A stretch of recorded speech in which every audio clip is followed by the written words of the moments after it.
तो हमारी हर चीज़ पर प्रभाव डालती है, शरीर पर, खान पान पर, हमारे हाजमे पर। और शरीर के अंदर कुछ ऐसे बहुत से तत्व होते हैं जिनको ये धूप के बिना नहीं मिल पाते। और ऊर्जा का सबसे बड़ा स्रोत ही सूर्य है। तो सबसे पहला वैद्य तो ये हो गया हमारे लिए कि धूप पे हमें ज़रूर मिलनी ही चाहिए। नंबर 2 है आदमी के लिए रेस्ट, विश्राम, आराम आदमी को ज़रूर करना चाहिए।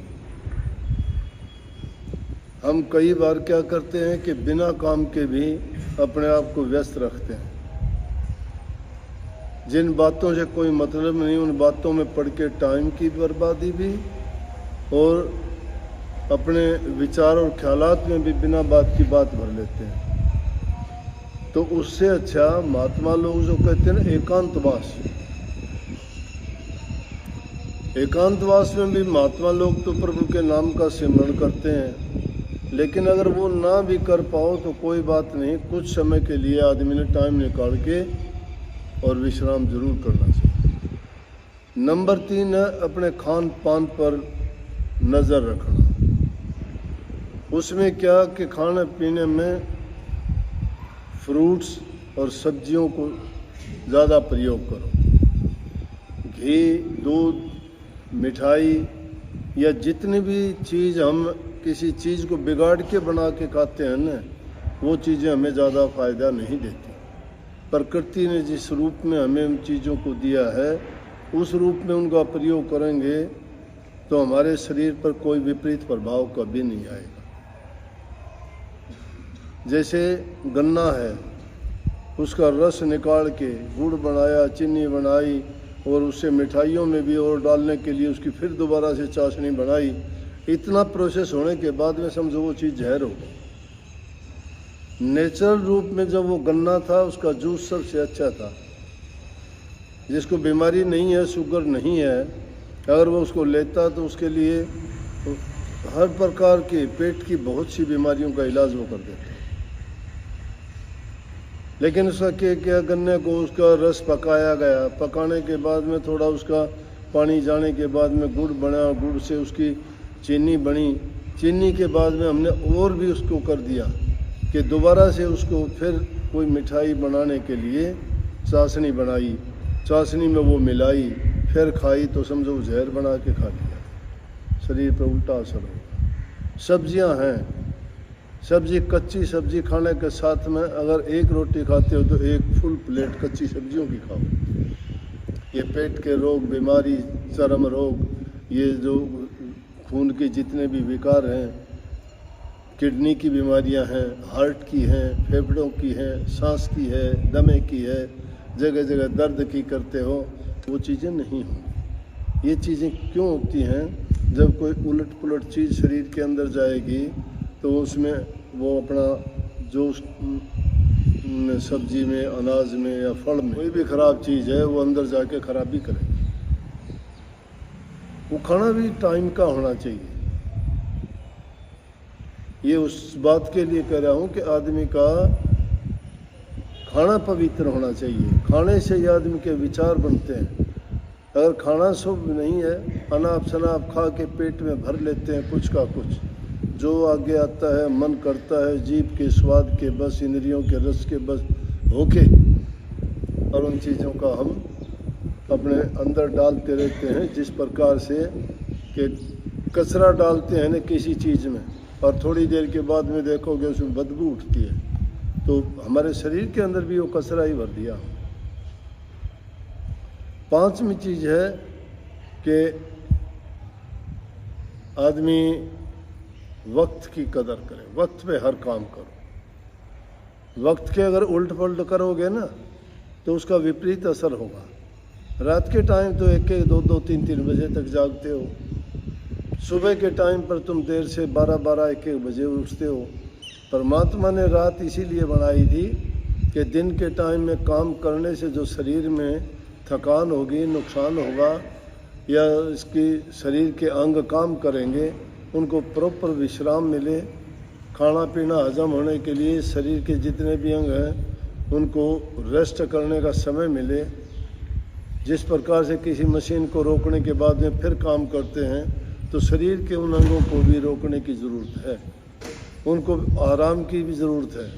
तो रात का टाइम समय पर और शांत वातावरण में ही उसको सुखद नींद आती है, और उसकी सब जो शारीरिक हमारी इंद्रियां हैं, चाहे वो कर्मेंद्रिय हैं चाहे ज्ञान इंद्रिय, 10 इंद्रियों को पूरा विश्राम मिलता है। कबीर साहब की एक वाणी में आता है ना, 5 विषय 10 रूप जिनों का मूल उखाड़े। वो 5 विषय और 10 रूप जो से क्या करते हैं, हमारे हृदय के अंदर ये बसी हुई चीज़ें हमें गलत पर कर देती हैं कि अगर हम ठीक समय पर काम नहीं करते तो उनका अपना जो प्रक्रिया है काम करने की वो उल्ट हो जाती है। दिन का समय सूर्य उदय होने के बाद जो उठते हैं उन लोगों को देखना, पूरा दिन मुंह पाड़ते रहेंगे, उबासी आती रहेगी, ताजगी नहीं रहेगी, चेहरे पर आलस, निद्रा, और वो मतलब फिर ऐसी हालत में आदमी अच्छी बात भी नहीं सोच सकता। 5 चीज़ें होगी। छठी चीज़ है आदमी की संग, संगति कहो मित्र कहो। संग और मित्रता उसकी ऐसी होनी चाहिए जो उसको सही सलाह दे, अच्छे विचार दे, अच्छी बात करे। जो इंसान को उसके सही रास्ते से भटकाता है या गलत चीज़ों की ओर लेके जाता है तो उस संगति से बचे। ये 6 चीज़ अगर किसी ने अपने जीवन में अपना ली हैं तो समझो कि उसका एक, जो हमारे शास्त्रों ने कही है ना, एक अंग पूरा होता है। पहला सुख निरोगी काया, उससे तुम आरोग्य निरोग बीमारी से रहित रहोगे। जब बीमारी नहीं है, आरोग्यता है, तो आप मन से भी सुखी, तन से भी सुखी। जब आदमी तन से सुखी है तो मन भी उसका शुद्ध पवित्र अच्छे विचार करेगा, खुशी जो होगा वो इंसान अच्छे अच्छे काम भी करेगा। अगर सुखी नहीं हो तो आपको कोई चीज़ अच्छी नहीं लगती। तो उस एक अंग को के निरोगी काया रखने के लिए सारी चीज़ें अच्छे शरीर पे निर्भर हैं। अगर हमारा शरीर स्वस्थ नहीं है, दुखी हैं, तो समझो कि हमारा सारा का सारा काम खराब है। कितना ही धन दौलत हो, कितना परिवार हो, कितने परिवार में खुशी हो, लेकिन जब हम दुखी हैं तो हमारे लिए खुशी नहीं है। वो खुशियाँ भी हमें बुरी लगती हैं। और अगर खुश हो गए तो आप बल्कि दुखी आदमी का भी दुख बटा लोगे। आप दुख में भी ऐसे हालात पैदा कर दोगे कि जिससे दुख की कमी हो जाए, उन लोगों के मन में भी खुशी देने वाले बन जाओगे। तो पहली ज़रूरत है इंसान को। अब भक्ति के रास्ते पे तो चलने में बड़ा कठिन है। आगे एक ही चीज़ के लिए बताया है कि आदमी पहले अपने आप को इस लायक बढ़ा ले कि उसको किसी प्रकार की इस तरह वाली चिंताएं ना हो। जब ये चिंताएं दिमाग में रहेंगी तो आदमी क्या करेगा? वो तो वैसे ही सुखी नहीं रह सकता। तो भक्ति की तो कल्पना करना ही मूर्खता की बात होगी। ये जो खुश है इंसान, शरीर से तंदुरुस्त है, वो हर आदमी से हंस के बात करेगा। जो हंस से प्रेम से बात करता है, दूसरे की मदद करता है, तो समझो कि खुद भी खुश है, दूसरे को भी खुशी देता है। कोई भी काम करेगा उसमें उसको दुगना लाभ होगा। अब आदमी दुखी मन से कोई काम करता है, उसको लाभ थोड़ा मिलता है। उसको करना चाहेगा अच्छा, शायद उसे वो गलत हो जाएगा, क्यों? उसका मन नहीं है उसके करने में। वो उस शरीर उसका स्वस्थ नहीं है, तंदुरुस्त नहीं है। तो इसलिए ये विचार मेरे मन में आया कि आप जो रोज़ाना ये शिकायत करते हो, ये कभी कोई नहीं कहता कि जी मेरा मन भक्ति में नहीं लगता। एक औरत आई है, उसने ये बात कही है। और उसने भी क्या कही है? जिसके ख्यालात अच्छे होंगे, जैसे विचार होंगे, उसको वैसे ही सपने आएंगे, वैसे ही उसको दिन में दिखाई देगा, वैसे ही उसको लोग अच्छे लगेंगे। सब कहते हैं ना, गाते हैं कि तेरे प्रेमियों में दिल लागे और कहीं ना लागे जी। तेरे प्रेमियों में दिल लग गए। जो भक्त लोग होते हैं उनको भक्ति करने वाले ही लोग अच्छे लगते हैं। अब एक शादीशुदा लड़की अरे कुंवारी लड़की से बात करने लग जाए तो कुंवारी लड़की को शादीशुदा लड़की की बातें कैसे अच्छी लगेंगी? उसको क्या पता कि शादीशुदा और का आनंद क्या है, वो नहीं जानती। ब्याही से कुंवारी मिले तो फीके लागे बहन, फिर वो बातें फीकी लगेंगी उसको। और ब्याही से ब्याही मिले तो दोनों की बात मिल गई ना। वो भी विवाहित जीवन के सुखों को जानती है, दूसरी भी जानती है। इसलिए जो प्रेमियों से मिलता है, जिसका खुद के हृदय में पवित्रता शुद्ध विचार है, और वैसा ही आदमी मिलेगा तो उसके विचार मिल जाएंगे और उनसे मिलने पे उनको खुशी होती है। अगर विरोधी विचारों का मिल जाएगा तो उसको तो उससे पीछा छुड़ाना मुश्किल हो जाएगा। इसलिए आदमी शुद्ध मन में ही शुद्ध विचार पैदा हो। बाकी बातें तो बाद में आती हैं कि भाई खान पान भी शुद्ध होना चाहिए, संगति भी अच्छी होनी चाहिए, पड़ोस भी अच्छा होना चाहिए आदमी के, तो उसका जीवन सुखी रह सकता है। और सुखी आदमी होगा तो वो जो लोग दुखी मन से नाम को ले भी लेंगे तो कोई फायदा नहीं करेगा। और जो प्रसन्न चित्त है, स्वस्थ है, वो अगर ख्याल भी करेगा तो भी उसका मन टिकेगा, क्योंकि उसकी चिंताएं नहीं है। अब भक्ति अब इतनी आसान बना दी लोगों ने, फंड बना दिया, आडंबर बना दिया, मन में आ गया वही भगत बन गया।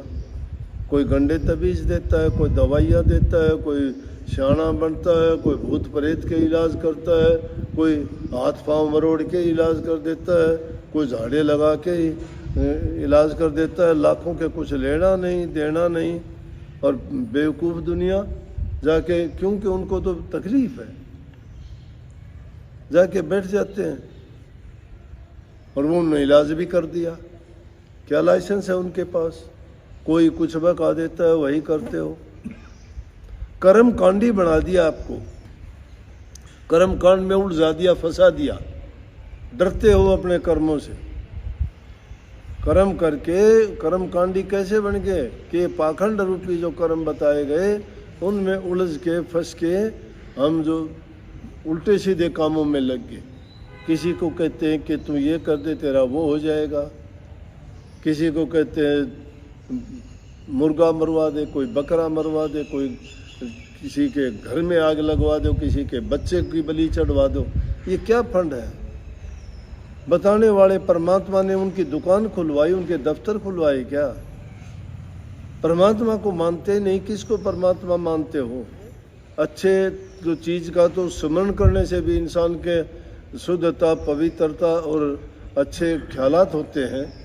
तो ऐसे ऐसी महान विभूतियाँ हमारे देश में हुई, हर युग में हुई, लेकिन उनकी बात पे अगर नहीं चले, उनकी शिक्षा अगर हमने नहीं मानी, तो हम कैसे उनके आगे जाके हाथ जोड़ के मत्था टेक के ये कह दें कि हमारा काम पूरा कर दे? वो जानते ही नहीं है क्या? वो कर्म कांड करवाते हैं क्या? नहीं, हमने बना दिया। अपने मन के से जो कर्म करते हो वो अच्छे करते ही नहीं हो। मन में ऐसे विचार ले आए कि उन विचारों के कारण तुम फंसते चले गए, बंधते चले गए, और देखा देखी वो चीज़ चल पड़ी, सच्चाई से बहुत दूर चले गए। सच्चा तो ये है कि इंसान के शुभ कर्म होने चाहिए। शुभ कर्म जो करता है, विचार अच्छे रखता है, बुराई नहीं करता, वो प्रभु का नाम है। परमात्मा कहीं साथ में आकाश पे नहीं बैठा। परमात्मा तुम्हारे कर्म में है, तुम्हारे धर्म में है। कर्म और धर्म दोनों चीज इंसान ने खो दी है, फिर परमात्मा कहाँ ढूंढ लोगे? कण कण में मानते हो तो क्यों गलतियां होती हैं? कण कण में, कण कण में है तो मानते कहाँ हो? कण कण में, कण कण में है तो तुम डरा करो उससे कि ना वो पास में खड़ा है, देखता है। वो इंसान मानता है कण कण में है। कहने में हमें आसान लगता है, लेकिन उसको अपनाने में बड़ा कठिन है। उस सत्यता से तो हम दूर भागते हैं। सच्चाई की बात बताया जाए तो उसके तो पास नहीं जाते। और रोग बीमारी होती है डॉक्टर की, और जाते हो मोटे और पाखंडी लोगों के पास में, जो अपनी दुकान चलाते हैं, ठगते हैं, उल्टी सीधी बात सिखाते हैं, है उससे भी बिगाड़ देते हैं। कितने लोगों की कहानी, किसी के नाम लेने गलत है, लेकिन इस धर्म के नाम पर कितने आडंबर, कितने पाखंड होते हैं, फिर भी लोग नहीं मानते, बेवकूफ़ बने जाते हैं। स्वामी जी महाराज ने देखो सब जग जात बया, सब जग जात बया, देख देख गति में या जग की बार बार यूं वर्ण कया, चारों जुग 84 भोगी अति दुख पाया नरक रहा। सब जग जात बया, सभी जीव भये जाने लग रहे हैं, समझ नहीं, ज्ञान नहीं, विवेक नहीं, बुद्धि से काम नहीं लेते। कोई अकल मार देता है, कह देता है, उसी को अपना लेते, उसी पे चल पड़ते। इन पाखंडों को छोड़ के अगर हम हमारे संतों द्वारा दर्शाया गया जो मार्ग है, अपने हृदय को पवित्र करें, नेक काम करें, उसका परिणाम अच्छा होगा। अच्छे काम का परिणाम कभी बुरा नहीं होता है।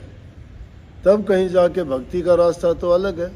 हम तो दुनिया की चीज़ों के लिए, सुबह सुबह एक ख्याल आया मुझे कि जिन चीज़ों को तो हम अपनाते हैं वो तो यहीं रहने की हैं, और जिन चीज़ों को इकट्ठा कर रहे हो वो तो छोड़ के जाना है। जो चीज़ साथ ले जाने वाली उसको कोई याद ही नहीं करता, उसको भूले जा रहे हो। साथ तो जाएगा, नाम की कमाई करोगे वो, उसको तो भूल गए, उसको तो याद ही नहीं करते। और चीज़ों को जो इकट्ठी करते हो उनमें से कोई भी साथ नहीं लेके जाओगे, सब यहीं रह जाएंगे। ये मूर्खता की बात नहीं है। करने वाला नाम काम कोई नहीं करता ना, अपने शरीर तक, अपने सुख तक, अपने तक सीमित हो, दूसरा चाहे कुछ भी क्या हो। आप देवी हो तो ये देवता है। देवी और ये देवता कब है? जब शुभ कर्म करते हैं। अगर ये शुभ कर्म नहीं करते, ये राक्षसी है, ये राक्षस है।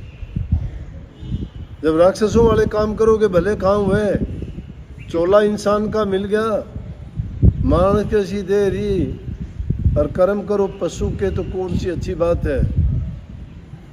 शरीर तो इंसान का धर लिया, काम पशुओं वाले करते हो। कोई मर्यादा नहीं, कोई किसी प्रकार की नेक नीति नहीं, कोई किसी की मदद नहीं, कि कोई दिल में रहम नहीं, कोई दया नहीं, कोई प्रेम नहीं। कहाँ इंसान हो?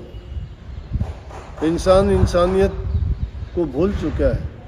ये तो तेर मेर में, छोटे बड़े में, गरीब अमीर में, छूत अछूत में, जाति धर्म में, इन चीज़ों में पड़ के और नफरत और घृणा पैदा कर ली, जिसके कारण प्रेम से तो दूर भागते चले गए। प्रेम का परिणाम तो इंसान को खुशी देता है।